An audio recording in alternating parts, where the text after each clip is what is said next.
What's going on, everybody? Ian Walsh here, Hard Money Bankers, joined with my partner, Ryan Walsh, Hard Money Bankers. What's happening, Ryan? Yo, happy Tuesday. Happy Tuesday. Geez, feels like Thursday or Friday for some particular reason. I don't know why. Anything that has come up in the news that we need to talk about today? I didn't see anything on the retail reports. Did you? I mean, I'm going to assume it was a good report just because the market has gone up, but I could be wrong. Yeah, I would say I'm not sure either. Honestly, I didn't pay attention. The markets could have been a late reaction, or they might call it a late reaction to the $1.2 trillion infrastructure bill that I guess was signed last night or something. I don't even know what that means. I just know that $1.2 trillion of our hard-earned tax dollars have been divvied up at the hands of politicians. I guess that's where we are. There's more to that, though. I think, I don't think that was the actual vote for December 3rd, though, right? I don't know. That's what I mean, nothing's clear in politics. Yeah, right? Nothing's clear. I'm not sure about that one. But I guess I was hoping it would. I was hoping a $1.2 trillion, bill would be what they're talking about, but they're like, nah, we're gonna do another 1.2 trillion come December. Yeah, it seemed very like no big deal last night. Just sending right. 1.2 tree. It's 1.2 T. So there's that, and the markets have rallied this morning. Maybe they need to push it up a little higher. But I do want to go back to, if you share the screen on your feed. So this is interesting. So I am definitely convinced now that the big players are watching our show, because this is exactly what we just said yesterday on the show. So Michael Burry is the guy that they did that movie, The Big Short, after, from the housing crash. The guy that like went all in and made $1 billion on the short, and got banks to cover his position and take the other side of the bet, which actually is a whole different topic. That's actually the market inside the market.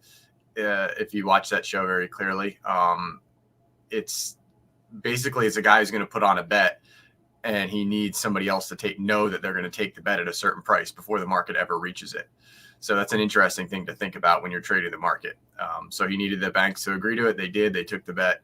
So when the market reached those numbers, he was on the side that they thought he was going to lose.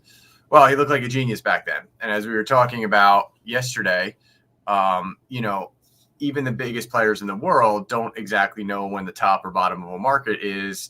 You take your bet, you place it. That's why I use a small stop. And then as it unfolds and it looks like a top or a bottom, you end up looking more and more like a genius, depending on if you're still in or not. So he looked like a genius for sure.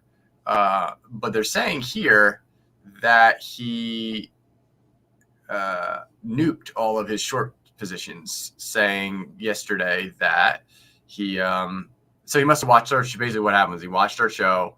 Right. He was loading up on shorts, and he said, you know what, I should probably have a small stop loss so I don't lose everything, which he did. And then, his small loss, that was probably a few $100 million, no big deal.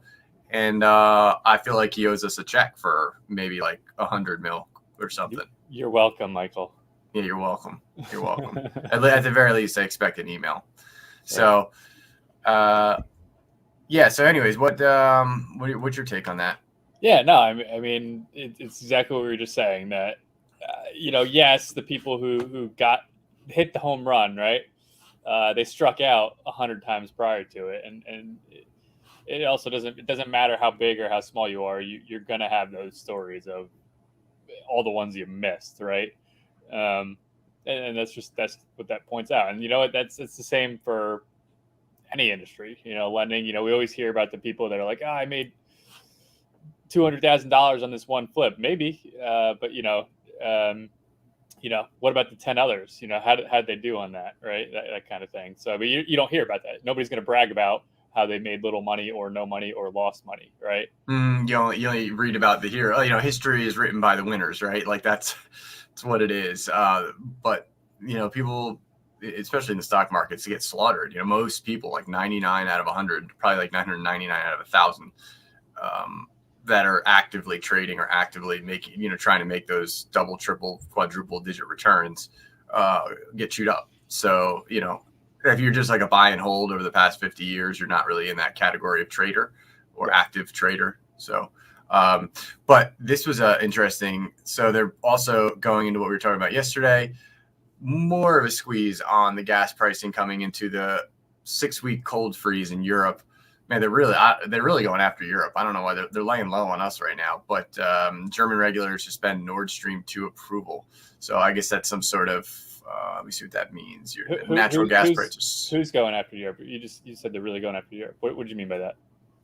Yeah, right here. You read the news, the screen. You mean like the headline? The media is going? Yeah, in general, like whoever's going to go after. Yeah, so as opposed to putting the squeeze on the Americans as much, the Nord Stream 2 pipeline certification process pump. So it's a natural gas thing that they needed to, I guess, increase the supply. They put the halt on it, so natural gas prices surge. So more pressure. Again, it's building over time, though. It's not, these are things that are building over time. And then when you look back on it, some of these things you won't even bring up, but these are things that just add to, like, okay, we wanted to go from $1 to $2. We needed to go from $2 to $3. We need to go 3 to 4. You're only going to really look back when it got from like 4 to 5, but you're not going to know how it went from 1 to 2, 2 to 3, 3 to 4. You're not really seeing all that. This is like a stepping stone to get up in there. And the other thing I saw this morning, which was interesting, which I don't know, sometimes these headlines are UK supermarkets lining shelves with decoys to hide supply shortage. I don't think it's something to hide, but that's an interesting topic. Basically, like trying to make it so to refrain from panic on the shelves. I would think people just losing weight would be enough to be like, hey, people aren't eating. But well, I don't think we're there yet, right? I don't think we're there yet. Yeah. People are just not, like, maybe your favorite ice cream isn't in stock right now, so you're able to supplement it with something else and whatever. That's the phase we're at right now. So I mean, like all things, and I'm not trying to bash on America. I love America. I love living here. But to be honest, we don't always get ahead of things, right? We kind of let the world figure it out before it gets to us. And sometimes we do have to end up figuring it out. Go all the way to World War II, right? Like, it was like, well, what's going on in Europe, not really our problem, right? And that's kind of what's happening here. Like, it started China, and now it's in Europe. It's like, is it our problem? Is it not? We're not going to do anything about it just yet, right? And I'm not saying that's right or wrong, because, like, maybe it makes sense. We shouldn't do anything about it right now because it may not hit us. But I think what you and I have been calling out is this is probably going to hit us. I don't see how it can't right now, especially with NVIDIA and AMD. Those are the big producers, and Intel. Those are the big producers of computer chips. They've all said, yeah, we're going to be on supply shortage at least until 2023. Okay, right? so like the big tech companies have said no new stuff until 2023. Not new stuff. It's just the shortage. So what's unclear to everyone is, okay, what does that mean, right? Like, are you not able to get it? And so it's a combination of everything that's going on. It's a raw material shortage. It's labor shortage. It's around the world. Has their pricing gone through the roof? Like, even though it was expensive before, but is it like off the charts right now? Like for well, it depends. It depends where what you're trying to buy and where you're trying to buy in and how much. For example, if you're buying it for your personal computer, like a graphics card, yeah, it's through the roof right now. But they're still able to keep their pricing fairly, I don't know if normal is the right word, or within range for like bulk companies that are like G&E, that kind of thing. So yes, they're making a ton of money, but they're not able to supply as much as they were. So their total income's roughly the same, but obviously their stock keeps going up and up and up because everyone's trying to buy during this squeeze. So the long story short is that problem is already being discussed as it will be a through 2022 issue. Now the question is, does that make a stock price go up? Because that doesn't seem like a right reason to make a stock price go up. Right? Like, hey, I don't know, but it is going up, so that's all I can tell you. Okay, all right. It's just an interesting thing. It's not really, another melt up. Yeah, right. Because it makes no sense. You're like, well, yeah, the product is in demand and selling at a higher price, but because we have none of the product, so it's like, what does that mean, right? supply and demand. I don't. Yeah, it means I guess it'll depend on like gross sales and deliverables. I mean, it'll come down to the thing that we talked about with Chris Klug, which is the actual deliverables of the items at some point are going to have to be put in people's hands, and if they're not, what does that? That means those can't count as sales anymore. I don't really know. I mean, if 2022 or 2023 is going to be, there's going to be a pretty big gap somewhere in there of non-delivering items when you're on like a 60, 90 day net, right? So like a 60, 90 day delivery, I don't really know like how far some of those other companies go out, but even 120 day delivery just means that if you're on a shortage and today is day one of the shortage, that you put in an order today and you spend the money today, expecting it within 120 days, or expecting payment within 120 days, you're supposed to get the items today. But I don't know if the net delivery also flip-flops that. So if there's like a net delivery of 120 days, or like, you put the order in today and we expect it in 15 or 30 days or 45 days or 60 days or whatever it is. I don't know how that works on the other end in a bulk scenario, because I highly doubt that a company's like, well, I want 100,000 chips today and it gets delivered tomorrow by Amazon, right? It's more like, okay, when you put in 100,000 piece order, it's 30 days from delivery or 60 days from delivery. So when that lapse of like how much I owe you or how much I pay you and how much you actually deliver, when all of that gets like put up against each other and one side or the other has to falter, that's when we're going to find out. But I don't think you can really have more than 120 day delay on most of this stuff from like the time they say, I mean, I think that's exactly what our buddy who's in that market was talking about. Is his prediction was that Q4 reports are going to be fine because all the orders are in, but then Q1 when Amazon's like, we can't deliver all these things we just ordered. Thanks for your money. Yeah, but is it that, or is it everybody starts asking for refunds? Who's going to be left holding the bag? Because this is like a, that's what it is. Nobody wants to be left holding the bag here, but the companies are all taking your money right now. Right. I don't know. It's shaping up to be a very interesting couple months. Like, what are companies going to do?